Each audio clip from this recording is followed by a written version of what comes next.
at this thing here, in a recent school years in a state of Washington, there were 226,000 high school students. Of this, 159 of them were girl, 167,000 were boy. Among the girl, 7,800 drop out of school, and among the boy, 10,300 drop out, right? So a random student is chosen. So we only select one person. Like I mentioned yesterday, you have to ask yourself, how many are we selecting? If we select multiple students, you have to think in terms of multiply. But in this case, we select a student, right? One student. Now A, they ask you, what is the probability of that student is a male? Which is in this case, as you can see, or hopefully many of you see that this is your simple probability, which is they only ask you probability of a male, which is again, how many male do I have out of the total, which is 167,000 over 326,000, which is, if you divide this, you get roughly 51%, right, or 0.5123. So again, this is a simple probability because they don't have the word or they don't have the word given, right? So looking at this thing here, which is they ask you, what is the probability that a student is drop out? So again, reminder, the dropout category, they did not specify, is it a girl dropout or a boy dropout, right? They only ask you drop out. So as long as they are drop out, they are in a dropout category. So how many dropout students do I have? Which is you have to take the 7,800 plus the 10,300, which is those are your dropout students, divided by the total, which is 326,000, which is in this case, the total dropout is roughly 5%, 5.5%, right? 0.0555, which is roughly 5.55%, okay? I saw that on your homework. Make sure, I think one or two of you guys, make sure if they ask you for percentage, you don't put a decimal, or you have to move the decimal 2 places to the right if they ask you for percentage.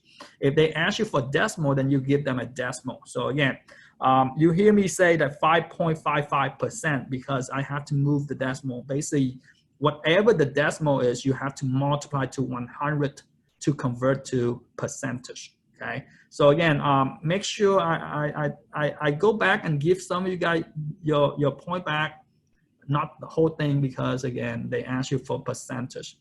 So make sure on the test, if they ask you for percentage, you have to give them percentage, okay? And now let's take a look at this thing here, which is again, and like I mentioned to you guys, hopefully you guys see that this one here, even though they say that the and, right? Even though they say that what is the probability that a student is a male and a dropout, right? Which is again, hopefully you guys see that this and here is and also, right? Hopefully you guys see that again, we only select one student. What is the probability of this student is a male and also that male student is a dropout? So in this case, looking at this item here, how many students who are a male and drop out, which is everybody see that we have 10,300.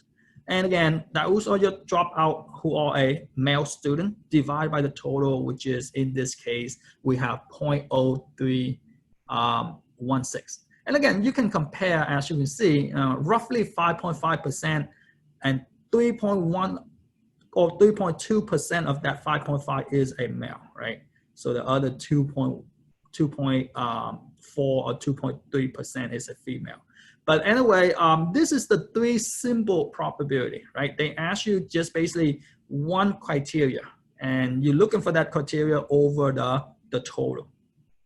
And similarly, if they ask you this item here, which is like I mentioned last time, which is when you read this thing here, they say given, right? You can pause or tell yourself that, oh, there's a word given, that is a special case, right? What is the special case? Well, given is a conditional probability. So given that the student is a male, The question is, what is the probability that that student is a dropout? So looking at this thing here, what do we do with a conditional probability? Well, reminder, anything following the word given is your new condition, or is the condition that you need to meet first. So what condition need to meet first, which is we need that student to be a male student. So looking at this thing here, how many male students do I have? Which is in this case, do you agree that we have 167,000 male students? And out of that 167,000, how many of them are dropout, right? We just separate the male by themselves, which is again 10,300, which is, as you can see, we no longer compare to the total of 326,000 because there are some condition. And this condition is they have to be a male student. Vice versa, they ask you, given that is a dropout student, right? Same idea, same concept. Given that is a dropout student, meaning again, what is the condition that have to meet first? Well, the condition is the student have to be a dropout, right? What is the probability that student is a male? So among the dropout, right? Among the dropout, this is what we have, which is again, how many dropout students we have?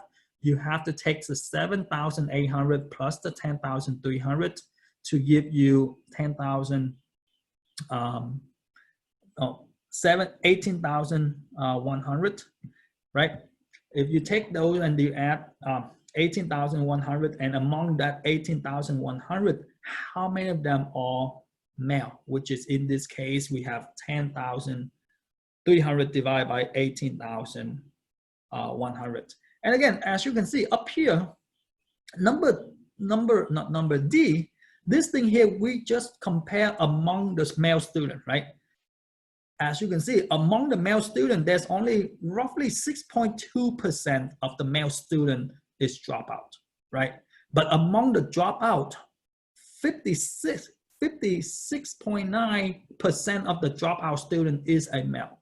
You know, and so again, sometimes, you know, that's what statistic is. You give them a percentage, right? You say, well, among the dropout student, 57% of them are a male student, right? So if you want to compare among just a dropout, you can see that the female have a lower rate than the male student, right? And if you want to give a good information about a male student, you would say, well, among the male student, there's only roughly 6.2% are dropout, right? You say, wow, you know, among all the male, the percentage of dropout is below 10%. Very good among the male, right? So again, statistician, right? They give you, depend on what number look good or what number look bad. That's what they give you in terms of that percentage going their way, right? So if you look at this thing here, you say, wow, man, that's very good. Roughly 7% of the male student is dropout, right? The percent is very low, right? But if you give them this number, like, wow, between a male and female, the male have a bigger dropout, right? So again, but anyway, let me ask you guys question with this two item here, with this simple probability versus conditional probability. From A to E, question with this thing.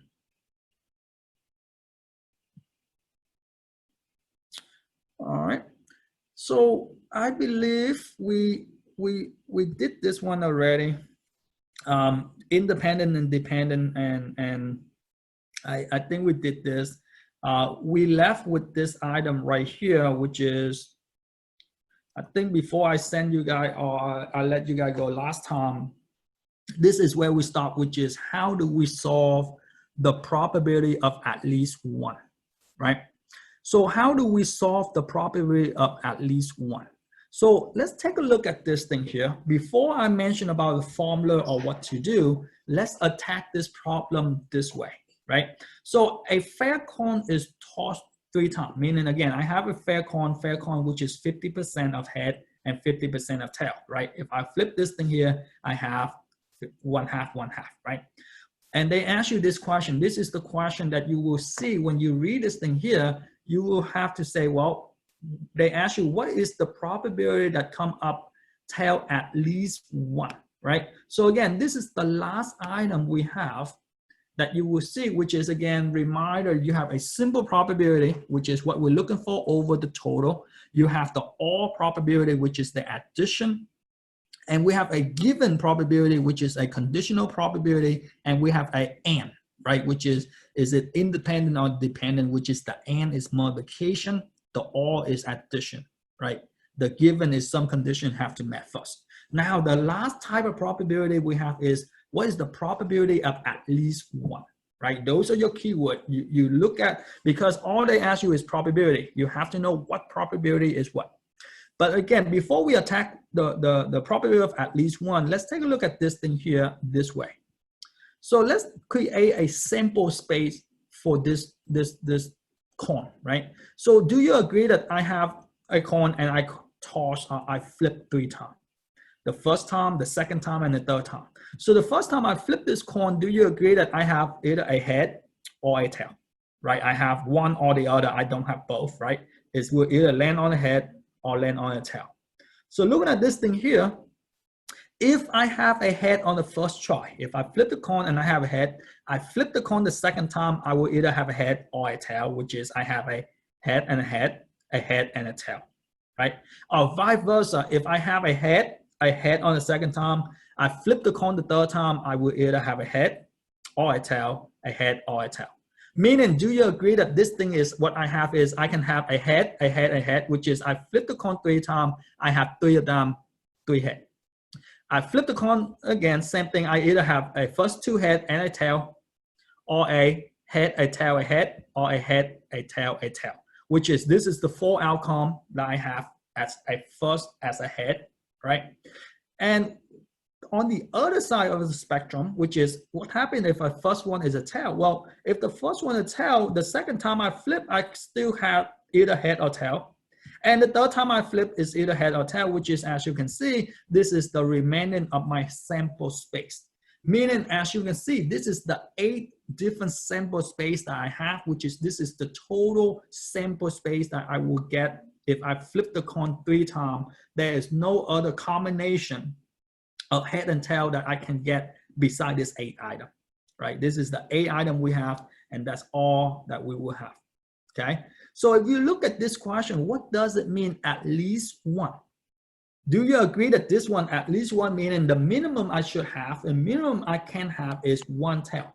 Doesn't matter if the last item I flipped, I got head, and then I got a tail. Doesn't matter if the first item is a tail, as long as there's 1 tail is at least 1 time, which is the same thing go. As long as I have 1 T, as long as I have 1 tail, that is considered in a at least 1 category.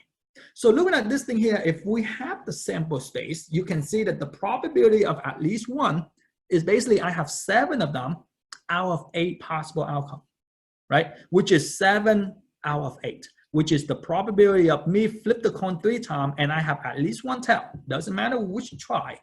As long as I have 1 tail, I have 7 out of 8, okay?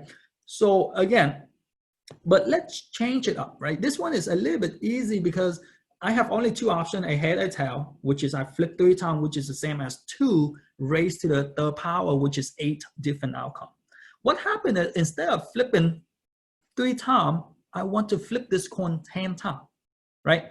If I flip this coin 10 times, and that's meaning I have 2 to the 10 power, meaning I have 1,024 different ways of have this. Meaning I have a head, 10 times head, tail, head. Meaning again, there are 1,024 different outcome that I can come up with, which is it will be so massive that I won't be able to fit the sample space on the screen, right? So that gives us this item, ladies and gentlemen, which is this is your formula for the probability of at least 1. So in order for you to find the probability of at least 1, all you need to do is take 1 minus the probability of none. Why 1? Because what is the maximum? What is the maximum probability we can get? Which is the maximum probability we can get is 1, which is 100%, minus the probability of none. So let me ask you, looking at this thing here, do you agree that this one here, H, head, head, and head, right? Do you agree that if I flip 3 times and all 3 of them come out to be a head, that is the one time that I have none of the tail, right? I flip 3 times and I have none of the time come out to be a tail. So if you look at this thing here, how many times that doesn't come out to the tail? If you look at this thing here, it's basically 1.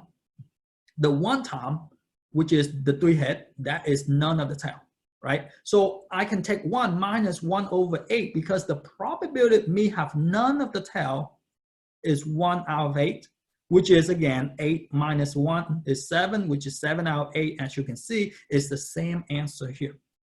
So if you're looking at this thing here, if you want, I did not type this, but if you want to answer this question, the probability of if you flip this coin 10 times and the probability of flipping this coin 10 times and get at least 1 head is the same as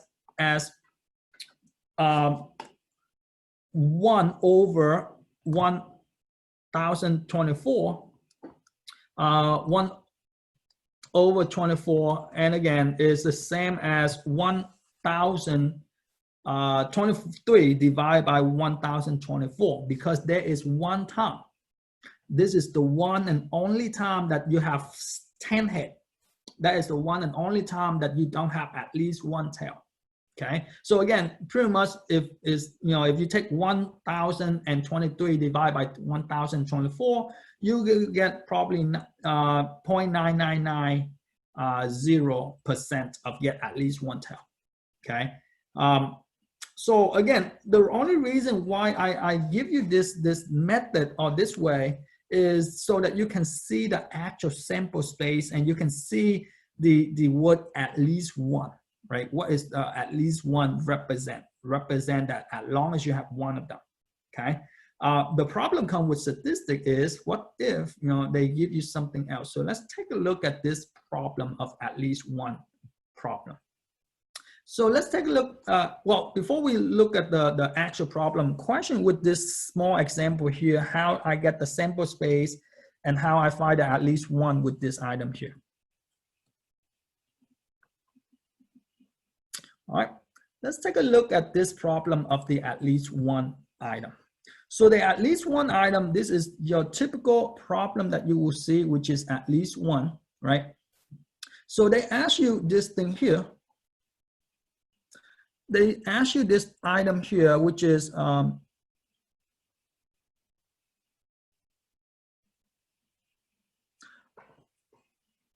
give me 1 second.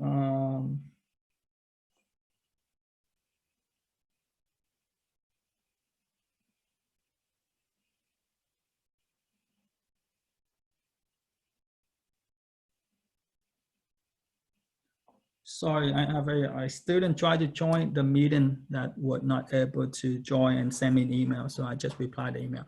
Anyway, let's take a look at this problem here, which is, again, I give you the formula for at least 1. So they ask you this thing here, which is, again, every day, Jeff buy a lottery ticket. Each ticket have a probability of 0.2 of winning a prize.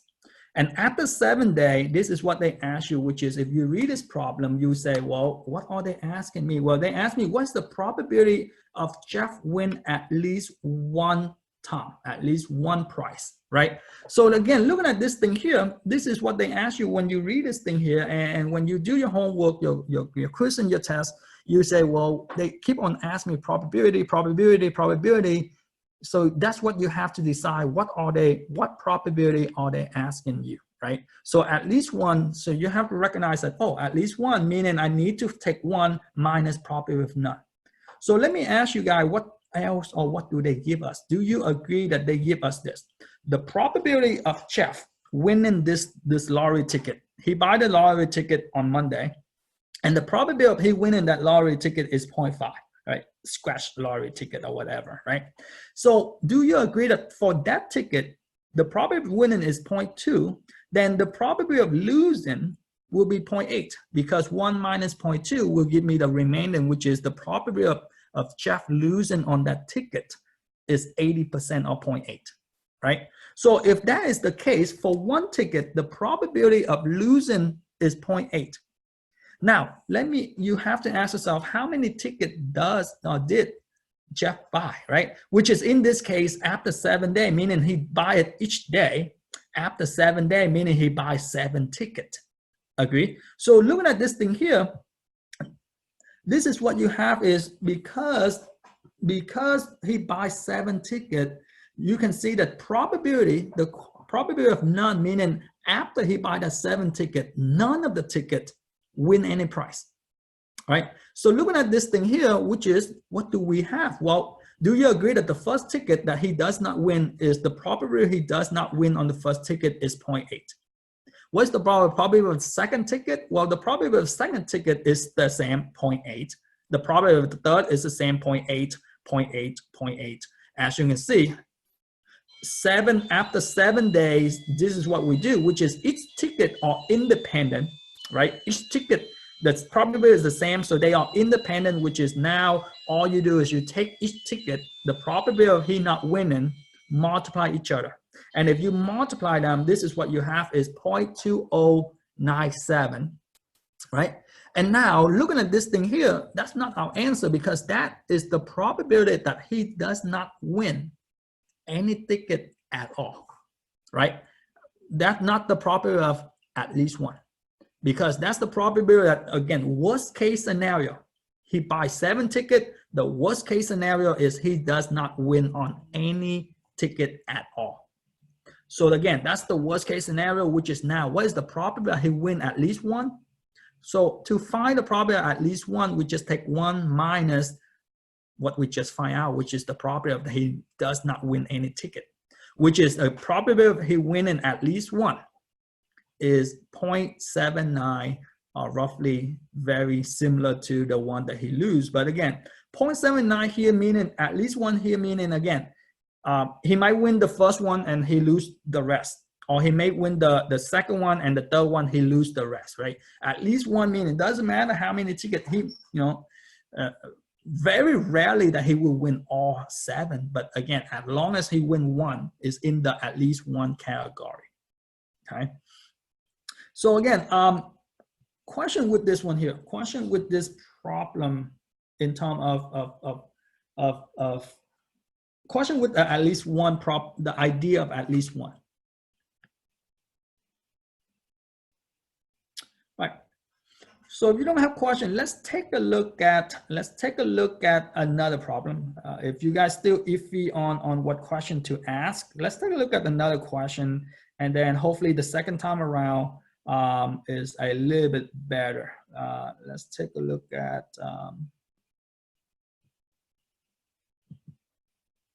let's take a look at this problem here. We go back to that problem in a bit. Or you can look at the, so looking at this thing here, hopefully you guys see that this is, do you guys see the car warranty on your screen? Yes. Yes. Okay. So let's take a look at this car warranty problem, right? So the probability that a certain make of car will need repair in the first 6 months is 0.3. A dealer sells 4 such cars. What is the probability that at least one of them, right? At least one of them have to come back within that 6 months to have a repair, right? So again, looking at this thing here, this is what you have to ask yourself is, now we know that I need to find the probability of at least one. So what are they giving me? Well, the 2 things that you need is you need to know what is the probability of either success or failure, right? Which is in chapter 5, you will hear more about success and failure. But this thing here is basically, again, we need to know what is the probability of a certain car have to go back within 6 months. What is that probability? Which is, do you agree that they give us the probability of any car that this dealership sell come back within 6 months is 0.3. Now, what is the other side of the spectrum? What is the complement of repair? Well, what is the probability that it does not need to be repaired, right? What's the probability that doesn't need to come back for repair? which is 1 minus 0.3 will give me 0.7. But this is just for one call, right? So the next question you have to ask yourself is now, how many calls does the dealership sell? Which is, in this case, do you agree that the dealership sell 4 of this type of call, right? Meaning, again, that's what you need to ask yourself is, what is the probability and how many items do I have to do? Remember, I flipped the coin, I flipped 3 times, I flipped 10 times. Jeff buy the ticket, he buy 7 tickets. This one here, how many call does the dealership sell? Well, they sell 4 calls, right? So looking at this thing here, which is, again, we have to take 0.7 for 1 call, but now because they sell 4 call, we have to take the 0.7 times 0.7 times 0.7 times 0.7 4 times. The first call doesn't need repair is 0.7. The second call doesn't need repair 0.7. The third call doesn't need repair 0.7. And the fourth call does not need to repair is 0.7, right? Which is, if you multiply this, which is the same as 0.7 raised to the 4 power, or if you multiply 0.7 times 0.7 times 0.7 times 0.7 to give you 0.2401, right? Roughly 24%.